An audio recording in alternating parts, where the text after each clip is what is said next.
backlog of deportation cases. Oh, no. The problem began April 12th when 5 servers that helped a nationwide computer network failed and shut down the entire system, according to the Department of Homeland Security, Immigration and Customs That happens Enforcement. almost every day now. Okay. Almost every day. Okay, so I got this in. From a guy who is at Silicon Valley. And the NSA knows who he is, and soon, probably by now, the Obama administration knows his name as well. But he wrote to me, and he said, Glenn, I don't know what the real story is here, but the tech meltdown cripples deportation cases story, that is not the story. Whomever wrote this story has no idea what they're even talking about or what questions to ask. And I'm thinking, well, neither do I. He said, let me take this article apart piece by piece for you. Tech meltdown cripples deportation cases. What exactly is a tech meltdown? I've been on computers nonstop since the TRS-80, and I've never seen a tech meltdown. A computer meltdown is crippling the nation's immigration courts. Computers can't melt down, Glenn. Nuclear reactors melt down. What exactly? Listen to him. What exactly happened for the computers to fail? So, in other words, what he's saying is, if they don't melt down, be specific. What exactly happened to make the computers fail? Okay. Quote, yes. File servers that help power a nationwide computer network failed and shut down the entire system. Okay, now we're talking. They're file servers. But what does failed mean? A file server permanently failing is incredibly uncommon. You might have some bad RAM, bad hard drives. That happens all the time. No problem. Maybe the power supply goes out. But file servers are modular and made to be fixed even without shutting them down. Servers, and I don't know if this is a misprint, I don't think it was, servers, SSS, are redundant, and one failing wouldn't bring down the entire system. Multiple file servers failing is insanely improbable. In fact, more than 2 or 3 failing at the same time has got to be sabotage. Without access to the electronic records, court proceedings have slowed to a crawl. Okay, can someone please ask the Department of Homeland Security, where is your off-site backup server? Everyone has a backup server. You get hit by a tornado, fire, hurricane, or your computer goes down. Don't you have a cloud storing all of that information? Where's your backup server?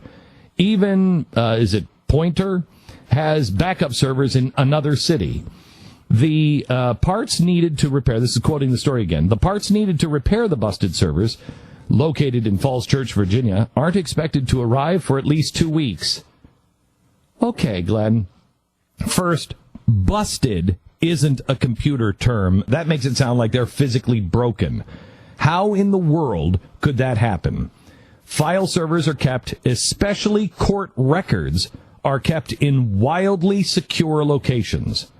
Also, could someone tell me exactly what is broken that will take 2 weeks to get? Because I can get any computer part I need from Newegg, and they have cheap shipping overnight. They predicted the glitch would help aliens. A glitch is a transient fault that corrects itself, and then everything keeps going. That's the definition of the word. This isn't a glitch.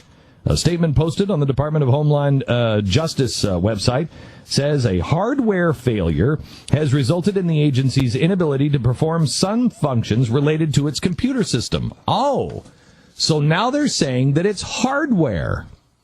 What exactly happened? What progressive went in with a baseball bat and took out all of their functioning file servers? What are they doing to make sure this never happens again and again and again until some immigration reform passes, strangely, because it has to? Since this is government data anyway, why doesn't the NSA have a copy of this huge database? Why can't they spark up a few virtual machines and put them back into business today? There is far more to this story than is being disclosed, and somebody has to ask these questions. To me, those all sound reasonable. But we're entering the time where the last book that Carl Sagan wrote, you should read. It's called A Demon-Haunted World. If you're a Christian, it's really going to piss you off, especially if you're a Catholic, because he compares, he just talks about, priests and the power that they held because of Latin and everything else. But remember, it's being written by an atheist. But this is his last book. In fact, the last chapter is about him dying with cancer. But in this book, The Demon-Haunted World, came out in the mid-90s. He talks about a coming time where no one will be literate enough to even understand the tech world. He said, what's happening, and we always kind of joked that somebody call IT because I don't know how to make a frickin' phone call anymore. I mean, we've just built new offices here, and I'm in my office. I honestly don't even know how to connect to Skype anymore. It's like, I'm like, what? I don't even know what this is. I just want to make a phone call. Things are getting so high tech. And when somebody says it's broken, and this is the way most people are with their televisions or, with their car, you can go in and some mechanic will tell you, well, it's the defibrillator 180. And it's a very hard part to get and very expensive. And you're like, oh, the defibrillator 180? Yeah. What is that? That's very technical, and you can't find it yourself. You need this special computer over here that we plug into the car, and that will give me the diagnosis of it. So it just tells me that that's what that is. Okay. And what do? You can't go replace it yourself. You can't even diagnose it yourself. Most people are just complete illiterates on technology. And that goes all the way down to your remote control. How many of us have said to our kids, can you just turn the damn TV on? It's not turn the TV off. It's, can you turn it on? Because I don't even know how to make the remote control work. So you can come out with a story and say, tech meltdown cripples deportation cases.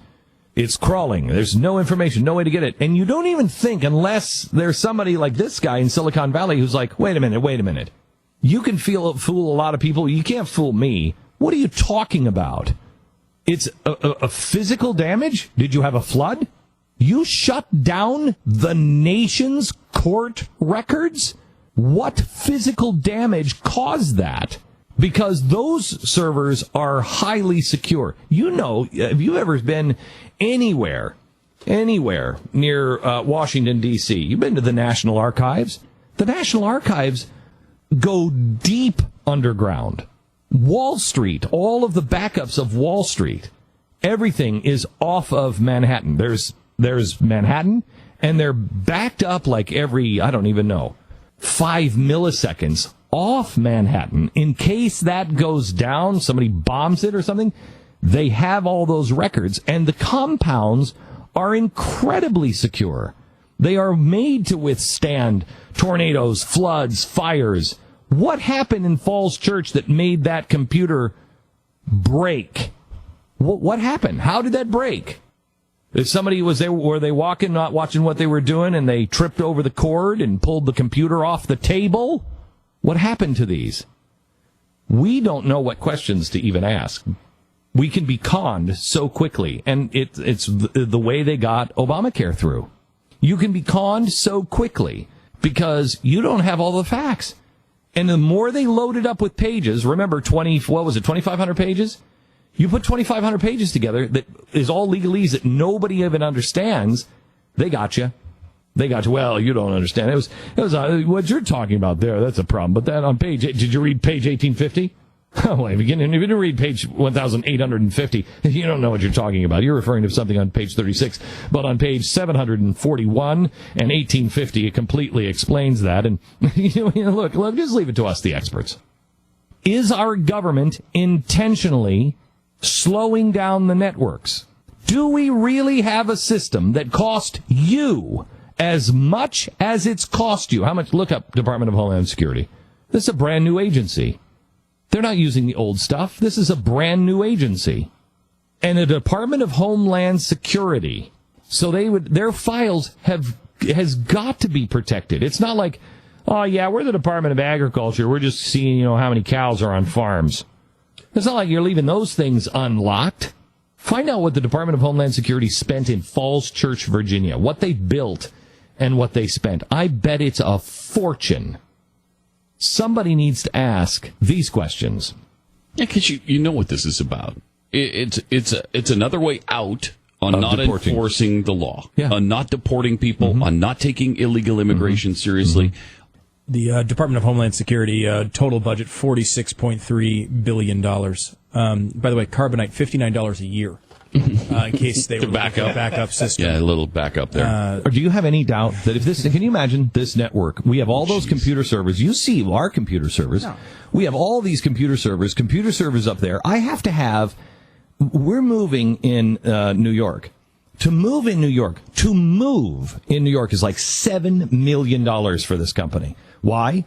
I have to have 4 trunk lines going into our building because we can never go down. Somebody hits a telephone pole or they accidentally dig up the street and one of those. I have 4 trunk lines coming into this building. All the tech, all the redundancy that goes on, just a stupid network. Don't tell me that you don't have that redundancy in the federal government for the Department of Homeland Security. Of course they do. What a lie. What an outrageous lie. Let's make sure somebody at the Blaze gets on this story.